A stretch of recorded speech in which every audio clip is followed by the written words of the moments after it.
হরে কৃষ্ণ বন্ধুরা, আমি এখন চলে এসেছি গয়ায় সীতাকুণ্ড নামক একটি পাহাড়ে। রামায়ণ অনুসারে সীতাকুণ্ড নামক স্থানটিতে পিণ্ডদান করেছিলেন মা জনকী। হাত বাড়িয়ে সেই পিণ্ডদান গ্রহণ করেছিলেন রাজা দশরথ। সাক্ষী ছিল অক্ষয় বট, বহমান ফাল্গু নদী, গোমাতা, পুরোহিত তথা ব্রাহ্মণ এবং তুলসী। সনাতন ধর্মে পবিত্র তীর্থস্থান গয়ার মধ্যে অন্যতম। গয়া সনাতন ধর্মে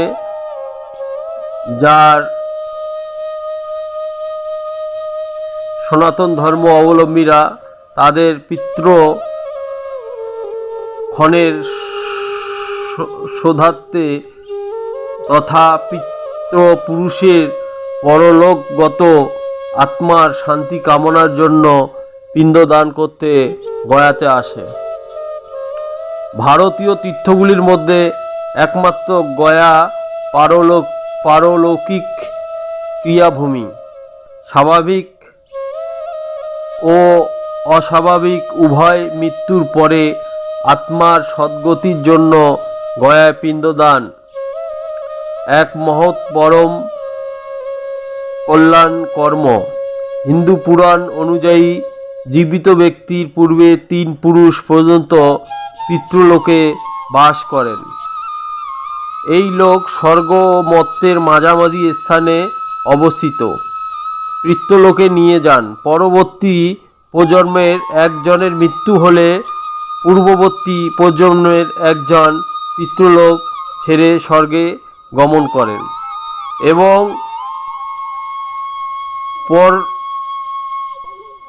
পরমাত্মা ঈশ্বর লীন হন এবং এই প্রক্রিয়ায় তিনি শ্রাদ্ধ অনুষ্ঠানের ঊর্ধ্বে উঠে যান। এই কারণেই কেবলমাত্র জীবিত ব্যক্তির পূর্ববর্তী 3 প্রজন্মেরই শ্রাদ্ধ অনুষ্ঠান হয়ে থাকে বন্ধুরা। এবং এই শ্রাদ্ধ অনুষ্ঠানে যম একটি গুরুত্বপূর্ণ ভূমিকা পালন করে। গয়া মানে চিন্ময় শ্রী বিষ্ণুপদ, এজন্য গয়াকে বিষ্ণুক্ষেত্র বলা হয়ে থাকে।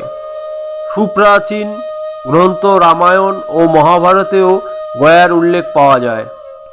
রামায়ণে বর্ণিত আছে রাম, সীতা ও লক্ষ্মণ গয়ায় পদার্পণ করেছিলেন রাজা দশরথের পিণ্ডদান করার উদ্দেশ্যে।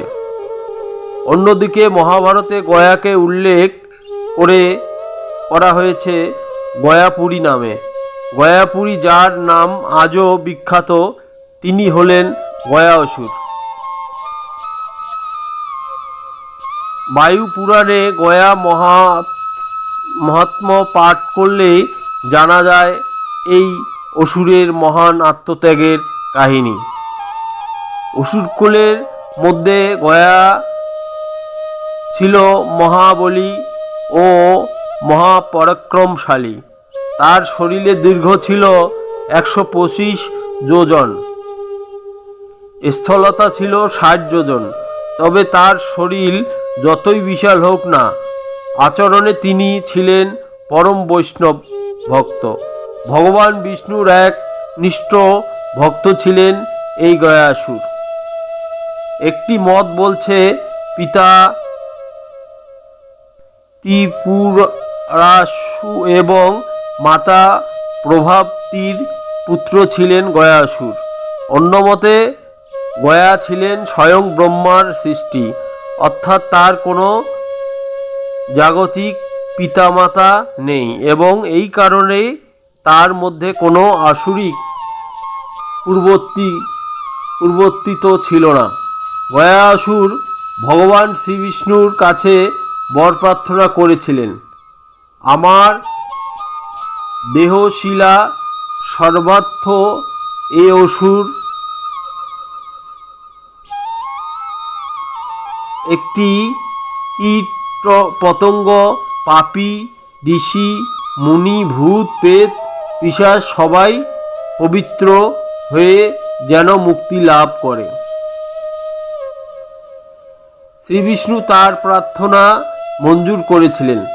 গয়াতে পিণ্ডদান মাত্রই আত্মার মুক্তি ও সদ্গতি লাভ হয়। এখানেই শ্রী চৈতন্য মহাপ্রভু আপন স্বরূপ দর্শন হয় বা অষ্টসাত্ত্বিক লক্ষণ প্রথম প্রকাশিত হয়।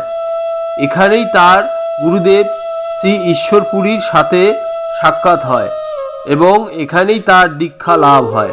আবার এখানেই শ্রী রামকৃষ্ণদেবের পিতা ক্ষুদিরাম চট্টোপাধ্যায় পিতৃপিণ্ডদান করতে গেলে গদাধর স্বপ্নে তার পুত্ররূপে জন্মগ্রহণ করার কথা জানান।